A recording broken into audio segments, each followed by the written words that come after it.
Hi, I'm Tracy Smart, and I wanted to share with you what is a karmic relationship wound and why would you care about coming to see me to have it broken up, rewritten, uh, broken, you could say. Well, a core relationship wound is something that uh, comes to us inherently that we're kind of working on. It's a pattern we see through our life, and it expresses in multiple different ways in relationships. It could be with our parents, it could be with our siblings, it could be with a partner, it could be with our spouse, it could be with our kids, it could be with a friend. It could be with people we just meet in randomness out in the world. And so what I wanted to show you is I'm going to share my screen. And what I wanted to show you is the Gene Keys chart. And a Gene Keys chart is taking your birth date, the place you were born, and the time you were born. And it generates these orbs with numbers. And the numbers at the bottom, like for instance, in the purpose orb is 40.4, which means that, and this is my Gene Key chart. So it means that when I'm living in my shadow, which is the one on the bottom here of exhaustion, I am kind of wishy-washy. I am all over the place. I am taking on too much responsibility. I am making it sound like I have to do it all, that everything is just more work if I don't do it, and I'm just going to have to redo it if I don't, I want it done right. And so instead of delegating, I exhaust myself instead of being a team with somebody. Where instead, if I can move to my gift, which is instead of being saying yes to everything when I need to discern when I need to say yes and when I should say no, I could get to a state called resolve. And in resolve, I am resolved to set boundaries for myself in the workplace, at home, with friends, with people in my family. And in that, I'm creating an ease within myself, a flow within myself. And I am working on it through line 4, which is the wound I could see and perceive. The reason why I need to do everything is that I get rejected if I'm not doing it good enough. And the truth is actually I meant to see it through the lens of sharing who I am and being part of a team. And I do that through finding a rhythm, and especially the rhythm of the breath. And I'm a big proponent of breath work. So when you work with me, we talk about breathing a lot. But my purpose is to teach that in life, of how to find resolve, how to set boundaries, and how to breathe.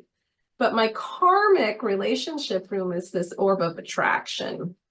And this is the 44th gene key seen through the lens of the wound of shame. So you could say in my relationships, I feel a lot of shame as far as being shamed for who I am, or shamed for the gifts that I bring into the relationship that they don't see as gifts because they're looking at me through their shadows. And in my intimate relationship with my partner, that can be seen as not seeing my whole heart, not seeing where the intention's coming from and making a judgment. So that's how that wound shows up for me. But as the shadow, I see it as a lot of maybe interference. And interference would be an interesting one because it's like I have this gift of seeing where people, including myself, are not living within their gifts. They're kind of living within their shadows. And I have this need deep inside of me to bring this up and make people aware, make myself aware of these shadows. And that isn't always well received. Not everybody can see it from a detached way, that the things that I'm bringing up to them are not me judging them, but they're more like, I see you hitting your head against the wall and you're doing the same thing over and over and you wonder why you're not getting anywhere. Well, here, let me give you some insight. Instead of seeing it as insight to become aware of something, I take it very personally, and then I feel very attacked back. So that's my relationship karmic wound. I am drawn into feeling a need to help, a need to move forward, a need to expand, but not always accessing my right timing. If that person is safe, if that person would value my advice, my insight, or that I should share it all. And so within this attraction pattern, you could say it's like magnetism, where I am attracting a person who can give me this experience, and they're not a bad person. In fact, they're trapped in their own dance, and because we're like kind of magnetism together, we're pulled together to have experiences to show each other something of a great truth, so we can heal and learn. But the issue that happens in most of our relationships is that we just keep repeating the same things over and over with even different people. Like we could have multiple different spouses or partners, for instance, where every time we meet, it's like this like amazing magnetism and love story, and then something happens and then it breaks apart. And we fall apart, and then we attract another person who kind of is the same style of relationship, even though they're a completely different person.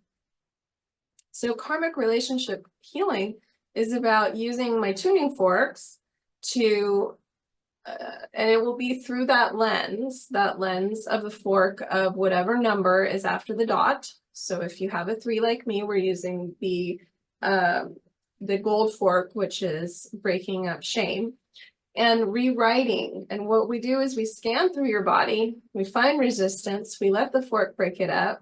I have found that the fork sings to me, talks to me. I get divine information that flows through. I'm very clairaudient, so I hear, and I like to think of it as your higher self talking to me.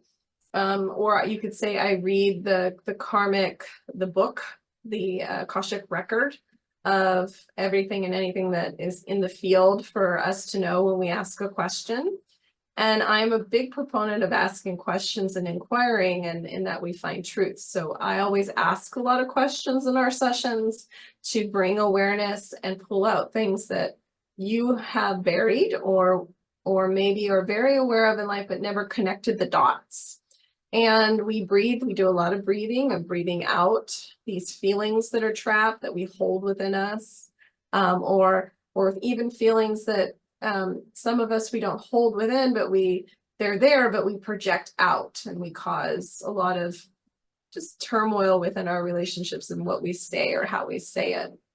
And so each wound is kind of what we're letting go of how we experience the relationship, while we're resetting new ways of being, new states of mind that are in harmony with how we want to be now, the relationship we want to have now, the person we want to be now.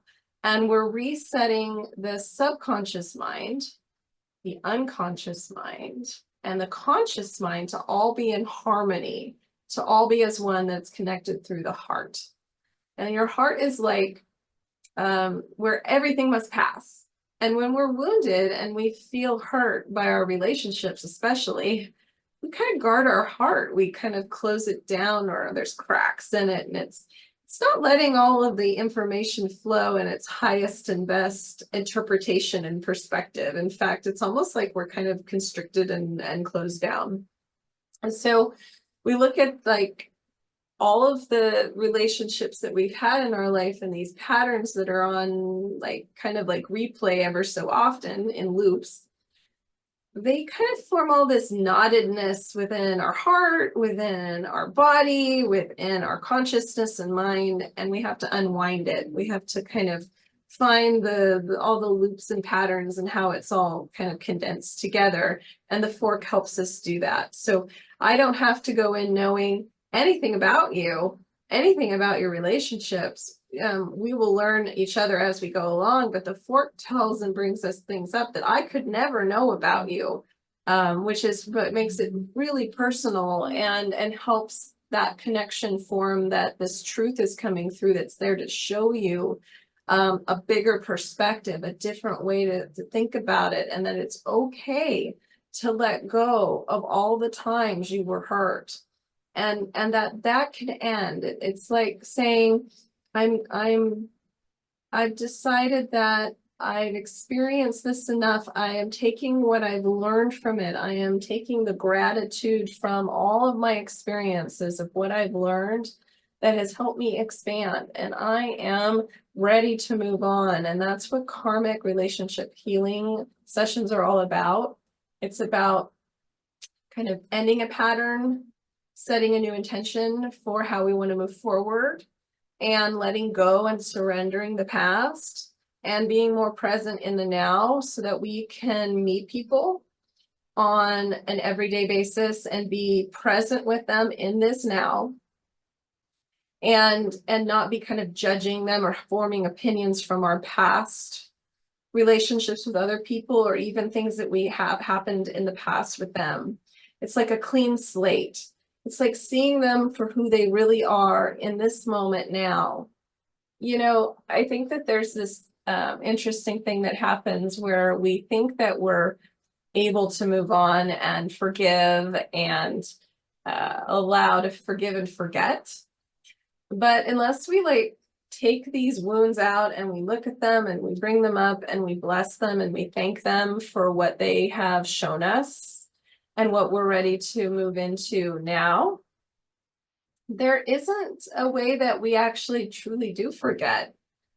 We may put it aside, we may stuff it down, we may pretend like we've let it go, but it keeps returning to us in ways that aren't beneficial, that don't help us live a life of ease and peace and happiness and joy and fulfillment. And so karmic relationship healing is about helping you find wholeness within yourself, to let go of like almost like a chain and a ball that you're dragging around with you, attracting someone to give you that same ball and chain experience that you always have. And it's like releasing the chain, releasing the shackle, and allowing you to be different. And when you're different, you attract new people and new experiences into your life. And what's really interesting about the universe is there's a part of physics called the weak nuclear force. And in the weak nuclear force, basically within that law, it's stating that atoms can basically change their charge or change their flavor based off of the other atoms in their vicinity. So you could say, as you change your flavor, how you perceive the world and how you show up, then you're attracting somebody in your life that shows up in a different flavor.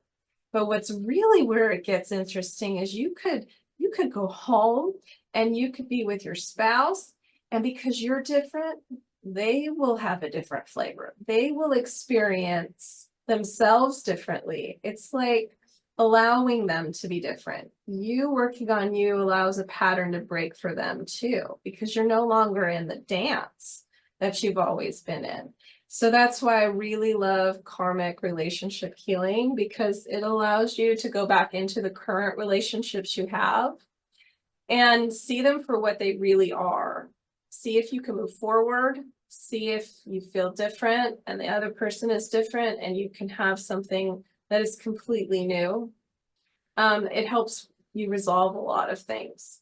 So again, when you're ready to book a session, we want to definitely want to have your chart ran. So that's part of the process. We do a kind of little consult.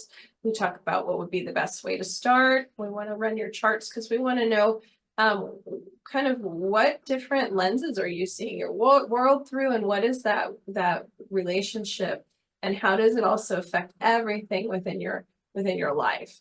So happy to meet you when you're ready to get started, and you can go on the website and book anytime you want.